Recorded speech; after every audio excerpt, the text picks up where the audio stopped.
Hello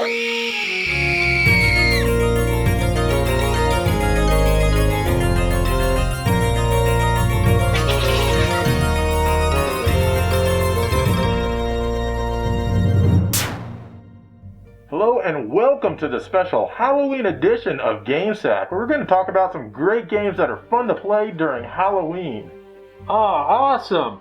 Does that mean we're going to play all the horror games out there, like Fatal Frame, Parasite Eve, and Deep Fear? Well, those games are great to play during Halloween, but no, not really. We're going to talk about games that just fit the Halloween mood.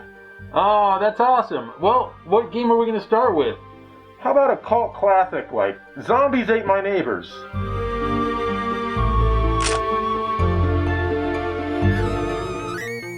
Zombies Ate My Neighbors. Now, this was a game developed by LucasArts, but it was released by Konami. And it's great arcadey fun with 1 or 2 players. Yeah, definitely, and especially with 2 players, I think. Now, basically your goal is to run around and save all of your neighbors from the zombies. Now, I've got to say, this must be a huge neighborhood if you have so many neighbors. Yeah, and look at them all. They're all the same at every level. Well, no, those are the same neighbors. They just keep getting trapped again and again. This game has very silly humor, making fun of, like, old monster movies and the such. Yeah, look at that. Scary enemies such as, like, aliens and zombies and babies with hatchets. Look at that baby with hatchet. And werewolves and vampires. In the Genesis version, you get to see the neighbor radar at all times. However, in the Super Nintendo version, you've got to bring it up by pressing the L button, which annoyingly overlays it on the screen. The Super Nintendo version has slightly sharper graphics and definitely better sound, I'm sad to say. Neither version pushes the 16-bit graphics or sound envelope, but it's good enough to make it fun. Yeah, there's a huge amount of weapons to use too, such as soda can grenades, popsicles, fire extinguishers, and hey, if you don't have a key for that locked door over there, just shoot a bazooka at it. The SNES version had a flamethrower, which was left out of the Genesis version. Why, I don't know. On that note, let's check out both the Genesis version and the Super Nintendo version head to head.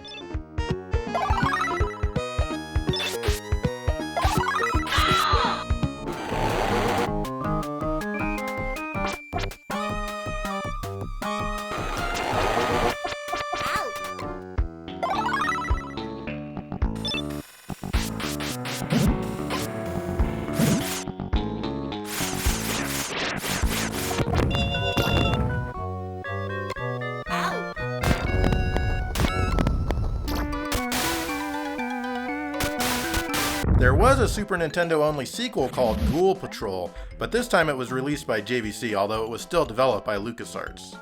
It's still a fun game, but it does have some noticeably improved graphics. There's no neighbor radar at all, you can't even call it up with the L button or anything. Now, it's not quite as fun as Zombies Ate My Neighbors, but it still is really good and it's definitely worth having.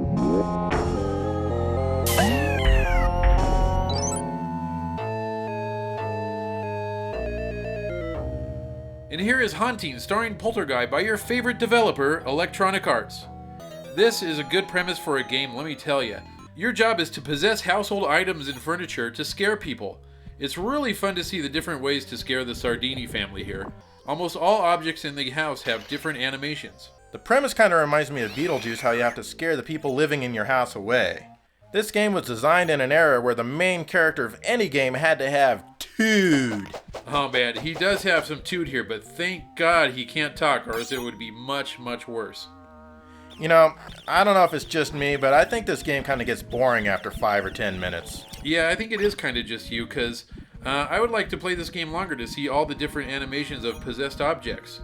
The game does get difficult as the Sardinis move into a new house, and it takes longer to scare them out of rooms, I think.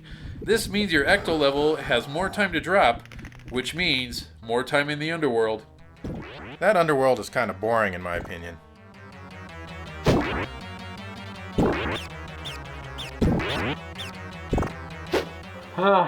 This mask is stifling, I need air. Let's take him off. Take it off then, jeez. Oh my god. Oh man, those were 2 great Halloween-ish games, but let's move on to something maybe a little darker. Not much. Yeah, not too much. Just a little bit. Not much, but I've got the perfect one. What?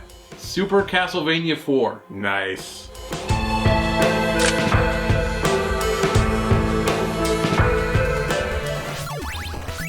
Now, all Castlevania games are great to play on Halloween, but in this episode we'd like to focus on Part 4. And basically this game is a reboot of the original Castlevania starring Simon Belmont. Yeah, and it has a crapload of levels more than the original one, and not just inside, a lot of them are outside too.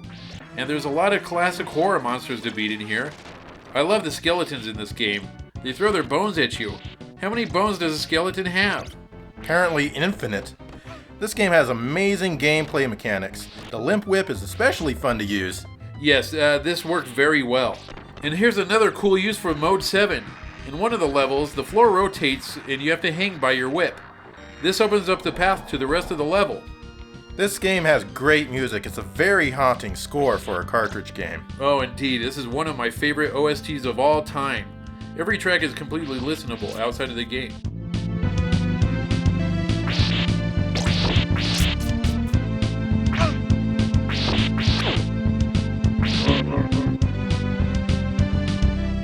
This game really does stand up to the test of time, in my opinion. Yeah, you've got that right.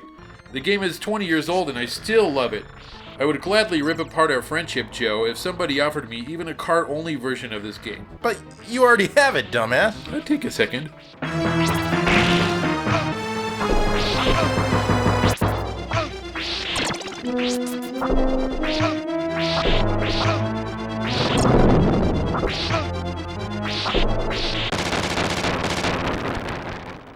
Another series in a somewhat similar vein to Castlevania is Gargoyle's Quest. What a great game for the Game Boy. I absolutely love this game and played it many, many times when I bought it in 1990. And then Capcom released Gargoyle's Quest 2 on the NES, which continued the great adventure in color. But the game we really want to focus on here is the third in the series, called Demon's Crest for the Super Nintendo. This one is all about the action scenes, and it has some really nice graphics in it. Oh yes they are, they're very detailed levels and had a creepy feeling all throughout. It's loaded with demon faces and skulls. I really like it. Now I've got to say that this game has slow gameplay, but it really is suited to the system. Oh, I agreed there. This game is freaking tough though.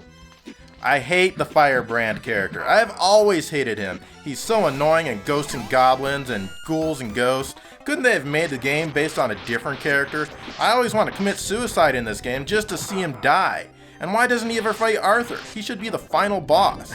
That would be awesome. I'd love to fight Arthur as a final boss. You know, I hate Firebrand too, but I only hate him when I'm playing Ghosts and Goblins and its sequels. But I do like him when I'm playing Gargoyle's Quest and its sequels.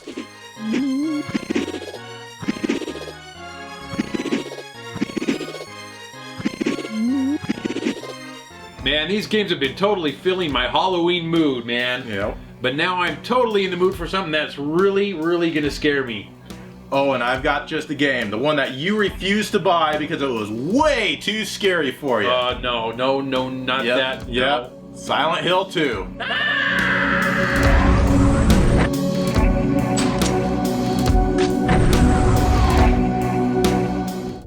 Silent Hill is generally a great series, but Silent Hill 2 is definitely my favorite.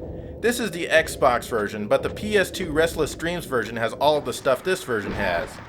Anyway, your character gets a letter from his dead wife saying that she is waiting for him in their special place in Silent Hill. And I've got to say, this town is damn creepy. Even your character looks like a freak. With all the fog that this game has, you'd think it's a Nintendo 64 game, but it's not. Basically, you can wander around freely, and the radio that you find makes more noise when enemies are closer.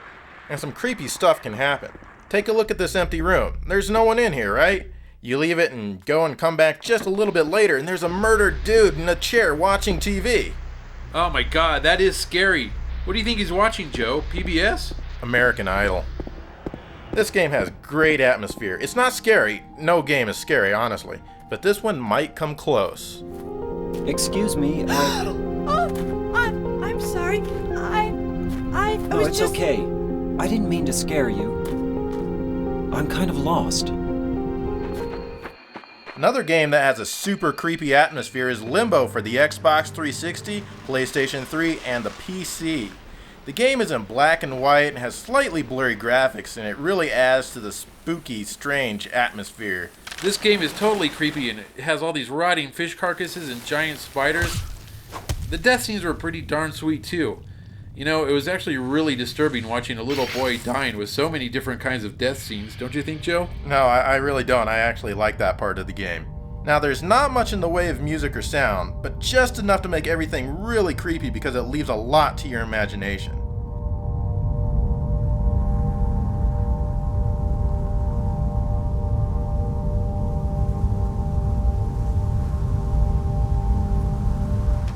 Now, this may look like a platform game, but in actuality, it's more of a puzzle game, really. Yeah, and there's some really awesome puzzles in here. I really only had trouble with one of them, though, and after getting past that puzzle, the solution still makes absolutely no sense to me. I'm not too fond of the parts where a giant maggot gets stuck to my head and I lose control of myself except for my jumping. It happens far too often in this game.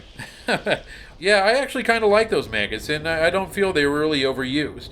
They added a nice touch to the game, and overall this game was pretty easy and too short, I'd say.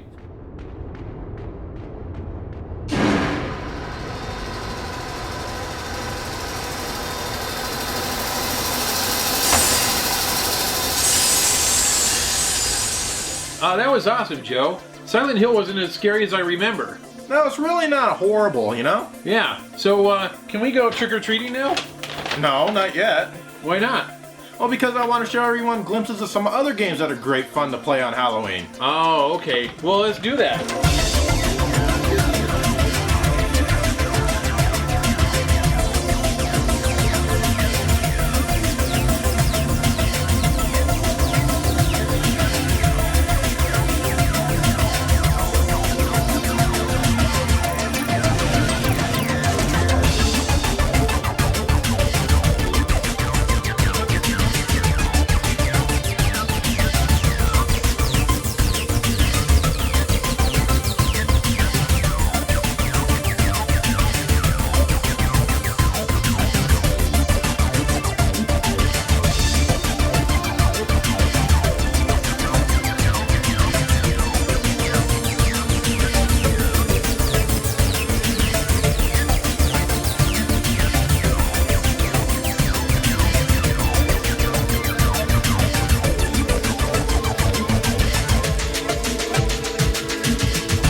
Man, Joe, that was definitely an awesome montage of Halloween games there.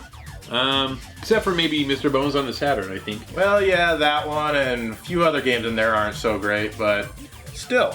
Well, yeah, that's all right. But yeah, I did notice you left a few out of there that we didn't cover at all in this episode. So I kind of think you totally screwed up there. Ugh, you think I'm a screw up? But, we'll yeah. see who gets more treats tonight when we go trick or treating. Trick or treating? Yeah. Let's go. Let's do it.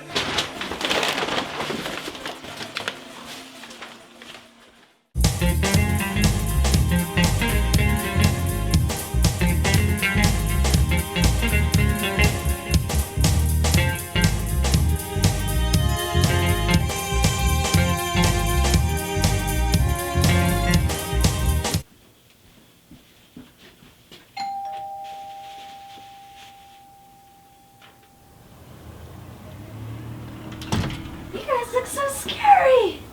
Trick or treat! Here's some treats for you. Here's a treat for you.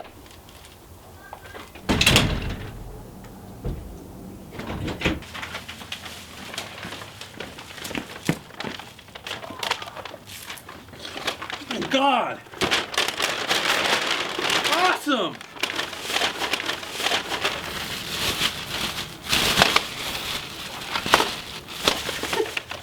Damn it! This is awesome!